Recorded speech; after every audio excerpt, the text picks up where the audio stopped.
In the world today, protecting a country's borders is vital. It is seen as a gateway to the UK. These are the men and women in uniform responsible for safeguarding Ireland's borders. Stopping. Look at me, behind the yellow line. Searching. Have you been stopped at a checkpoint before? We just listen to me.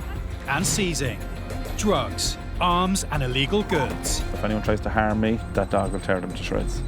Saving lives. I'd say about 200 kilometres per hour. And protecting Ireland's inhabitants and millions of visiting tourists. You could have been here 100 times. It doesn't mean that you're guaranteed to get in the 101st time. They police the ports. But you have to make sure there's definitely nobody underneath the vehicle. The airports. Why did you tell me you weren't working? And the roads. These are very badly damaged straps. If you can't drive the truck, shouldn't be on the road. These are the Border Interceptors. Coming up, at Shannon Airport, it looks like no visa, no entry. Will this traveller be sent packing? Just get you to take a seat there. Yeah. He could be from the likes of the Philippines or far-flung corners of the world. A driver refuses to give her true identity. But what has she got to hide? So either you're giving me a false name or... Well, I've no match for that. And Disney arrive in town. And with it comes a security lockdown for Dublin Port. Situated off the Atlantic coastline on the Shannon estuary, Shannon Airport is the gateway to the southwest of Ireland, giving travellers easy access to Limerick, Galway and beyond. It's the third largest of Ireland's airports, with over 1.7 million passengers travelling through it in 2017. Are you golfing? Maybe next time. You take care, sir. The airport's busiest routes are between London, New York and Boston. So you're a fiddle player, sir? No, piper. Oh, you're a piper, yeah? From a security perspective, the airport has a unique and vital relationship with transatlantic flights. We're the first port of call here in Shannon for transatlantic traffic. If they get into difficulty, No, my dear, thank you. they pass that point of no return where they can't turn back from America and they must keep going to the western seaboard, so we're it. So border control here remains tight. People attempting to enter illegally may find themselves in a very bad position. Shannon doesn't have daily return flights to some of the airports preferred by would-be illegal immigrants, with the result that anyone that might arrive here illegally could be looking at up to a week inside a Limerick prison pending a return flight. Oh, yeah? You're with that gang, yeah? Yeah. It's estimated that there are upwards of 26,000 undocumented workers in Ireland. You're okay, girl, you're okay, there's no panic. Many are foreign nationals illegally working in the country, How you doing? having arrived on tourist or limited work visas and then disappearing. Thank you. A non-EU resident has just flown into Shannon Airport and has arrived at Immigration Officer Niall Camp's desk. This is no simple case of stamping and letting him through, though. He's carrying an unusual amount of paperwork, and of much greater significance, he doesn't have a visa. No visa usually means no entry. I tell you, just get you to take a seat there. Here, I'll call you back in 5 minutes. He's told to take a seat and can only wait to find out if he'll be allowed into the country. Talk to you in 5 minutes. Thank you. That man behind me now, that gentleman behind me, he could be from the likes of the Philippines or far-flung corners of the world. We're not too concerned what country he comes from, as long as he is who he says he is. But there's a small bit of paperwork involved with him, so just put him aside, not to delay the queue too much. It'll do. There's only 2 minutes. The entire flight is being processed, and the passenger is still waiting. He'll have to stay put until Officer Camp is ready to see him. How you doing? The passenger is called back to the desk. He's got to hope that the paperwork he's carrying will be enough to allow him into Ireland. How long will you be staying for? Welcome back. Thank you. Now, how are you doing? Yep. Officer Kampf is aware that he has arrived in the country without a visa. And with no visa, there's a very real chance he'll be sending him packing on the next flight home. Have you been here before? Yeah. However, having gone through his paperwork, he's identified as a working international fisherman. And he's carrying a seaman's book. It's a record of his service working at sea and allows him entry into a country without a visa if he's immediately joining a ship's crew. Do you know the name of the ship you're boarding? Valiant. The Arklow Valiant? Yeah. Working on ships all his life. And for him to correctly enter a country with the amount of visas he'd require, it would be an impossibility, or very difficult at least. So what he has is a seaman's book. It's a type of a passport for the high seas. Seaman's book, passport. Thank you very much. Best of luck. With all the paperwork done, he now has 24 hours to join his ship. Garda traffic officers McMahon and Fay are on patrol around Dublin Port, one of the busiest entry points to the Republic of Ireland. Attention. Here's some reason. What are we looking at? Their automatic number plate recognition system has raised a flag, and they head to intercept the car. Yeah, I drive off from a fuel station. When was the warning put on there, Control? The car has driven off from a filling station the night before without paying for goods.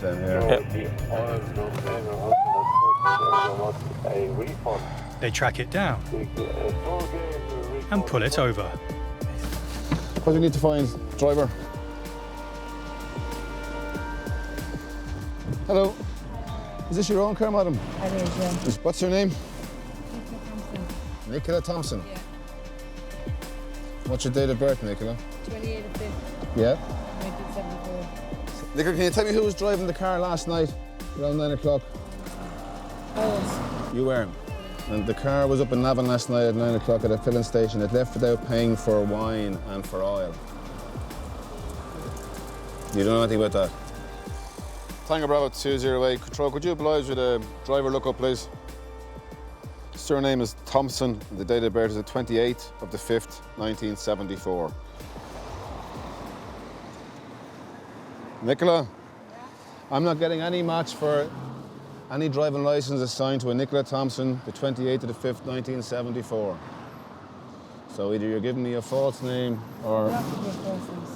Well, I've no match for that. Anyone who has a licence in the country, their details are stored on their computer, and there's no match for Nicola Thompson, the 28th of May, 74. No, it's 28th of May. No, it's the 9th of August, 1988. You said the 28th of May, 74. No, sorry. You tell me 88. You're not 1988. So start giving me your correct name and address. I'll arrest you and take you to the Garda station and we'll verify your details there. So give me, pardon me? Noreen. Noreen. Byrs. What's your date of birth, Noreen? 28th of the 5th? 71. One moment, please. Would you mind trying a different name, please, for the driver lookup? Burns, Byrnes, date of birth the 28th of the 5th, 1971. No, this is supposed to be a Noreen, but no match, no match. Having now been given two false names, will the Garda ever find out who the driver really is? While patrolling the major routes outside Dublin, linking the city with the ports, airport and the rest of Ireland, police pulled over a truck that was driving erratically and exceeding the speed limit. The vehicle was immediately seized and the driver charged with dangerous driving. But suspecting there is more going on with this truck than meets the eye, the police have now called in Senior Transport Officer Seamus Lynch from the Road Safety Authority to investigate. The driver has to comply with certain rules. They're called the driver's hours regulations. So the driver has to take prescribed breaks, he's got to take prescribed daily rest and weekly rest periods. And he's also restricted to a certain number of driving hours. So the purpose of the tachograph then basically is to keep a record of all them breaks, rest periods and driving times. By manipulating the tachograph, they're disguising all of that, you know? Officer Lynch begins his investigation by printing out the distance travelled data from the tachograph, as well as the recorded engine speed. But the data doesn't add up. Now, when I look at the vehicle speed here, right, it's telling me that the vehicle never moved. That's fine. The guy could have been at rest that day. However, the engine speed between 600 and 800 revs, there's a 36-minute period there. From 800 to 1,000 revs, we've got 53 minutes. So if I add all these up, compare these two printouts, the vehicle speed, 0 for 24 hours. But this is telling me that the truck was actually moving for 7 hours and 23 minutes. You know, there's no doubt there's a device here somewhere. Officer Lynch, suspecting the vehicle's tachograph has been illegally tampered with, decides to take the truck back on the road to test it. Our tachograph is recording the fact that we're actually driving. That's what it's supposed to do. The speedometer is working, and it's based on the information we've got from the calibrated speed gun used by the sergeant here. It's working correctly. The two speeds are matching, and the odometer is recording the actual distance travelled. So I'm happy that there's no device being used at the moment as we're driving this vehicle. Everything may have worked correctly in the test, but Officer Lynch suspects there is an illegal and highly dangerous device fitted to the vehicle. Now he needs to find the device to prove it. The Garda Traffic Corps have pulled over a car. It's suspected of being involved in a recent shoplifting incident. With her child in the back seat, the driver has been in no hurry to tell the officers the truth. And they're still trying to find out her identity. Have you any ID with you at all? No, not with myself. Have you a bank card or... No? Is that medication you have in your bag there? She finally provides a social security card. That's the real thing now, is it? Yeah. Okay, so in third go. Yeah, I've been given a social services card now, control, and if you wouldn't mind trying that for me, please. And there's more to this woman's story. She's got previous. You just released out of prison back in November.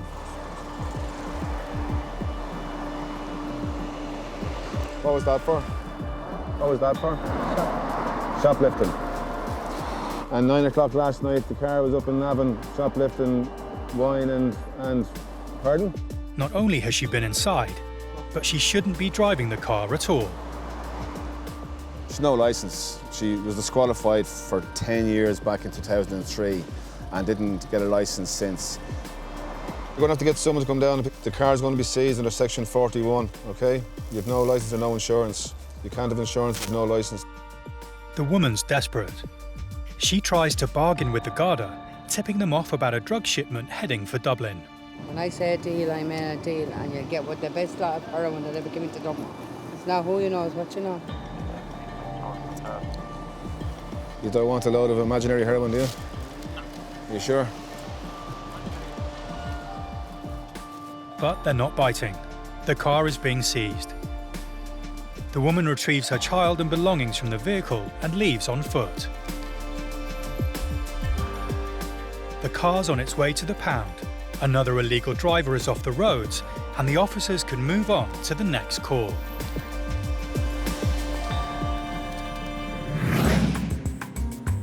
Dublin Port is a key entry point on Ireland's border, handling almost 50% of all trade.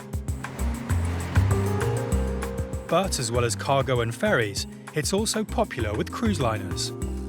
A record 151 cruises were confirmed for the 2018 season, bringing just over 270,000 visitors to Dublin and contributing €50 million to the local economy. Today, the port is welcoming the 300-metre-long Disney Magic, with its 2,700 passengers for the first time.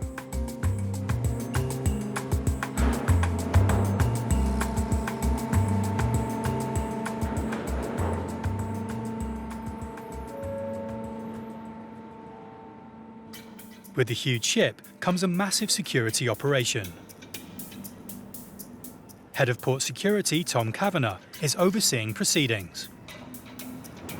Somebody do an interior, sweep it, and just mirror underneath. The ship want them checked again when they come back in the afternoon. man, yeah. This cruise ship is the Disney Magic, and it's the first time she's been here, and it's a real good thing for us and for the passengers to come to Warren for the first time. Disney is a global brand, and we're really enjoying having them here. There's a great atmosphere. There's an entertainment package put on here by Dublin Port. There's always a high level of security on the mall, but this particular one has come straight from the US. So the level of security afforded to this one is incredible. We're really on our top of our game for this particular one. At the entrance to the port, Security Officer Dermot Weldon is overseeing checkpoint security. Every single vehicle coming in and out of this part of the port has to be authorised, either because they work there or because of the cruise ship's arrival. I have the manifest here, visitors list. So everybody who's going, visiting that ship or going onto that ship has to be checked with ID and their name on this list. If it's not on it, they don't get in. Simple as that. No excuses, no acceptance. For the buses and coaches which have arrived to pick up disembarking passengers, there's extra security checks.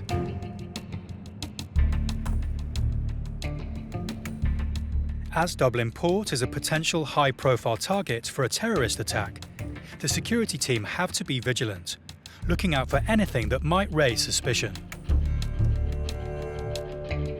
Security, whether you like it or not, the main aspect in everybody's life.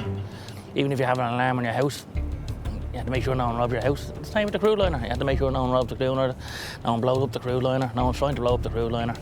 It's all about security. All the vehicles pass their security checks, and on the dockside, the cruise passengers can board their buses to go on excursions around Dublin. The passengers may have left, but with the cruise ship still in port, security remains at the highest level. Disney could be considered a target for terrorists or subversives. We will not allow anybody cause a problem here in Dublin. That's what they want and that's what they get. So far, everything has gone to plan. But until the ship leaves, the security team must remain on high alert. Once the passengers return from their excursions, the ship sets sail for the next leg of its journey. Finally, the security team can relax until the next cruise liner of the season arrives. A speeding truck has been seized by the Garda and its driver arrested for dangerous driving. But there's also a suspicion that the truck has been tampered with to avoid safety regulations.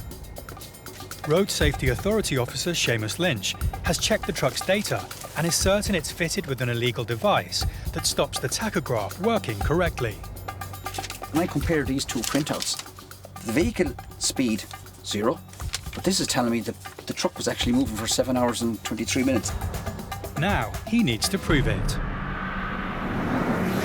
What's probably fitted to this particular vehicle is a canvas manipulation device. Having come across these devices before, Officer Lynch has an idea of how it works. To trigger the device, we've got to turn the ignition on without actually engaging the engine.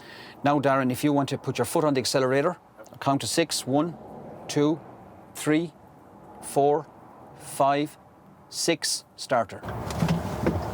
The device will be activated, and we will then proceed to drive, and we'll actually see what effect does this device have on the truck. Pulling out there now. You can clearly see the tachograph is not recording driving. We're actually not travelling at all according to the speedometer. It's at 0. Using a quiet stretch of road, the officer driving puts his foot down. We've upped the speed, so let's see what the calibrated gun tells us. We're now down 122. The speed limit is 90. The driver has no idea what speed he's driving at. Speedometer's not working, so he hasn't a clue. You've got to bear in mind, this is a truck. A truck like this can't stop in a hurry. And usually the people who use these devices, they're used for the purpose of disguising the fact that they're driven longer hours than they're supposed to. They haven't got the required breaks or rest periods, so they're more than likely fatigued drivers.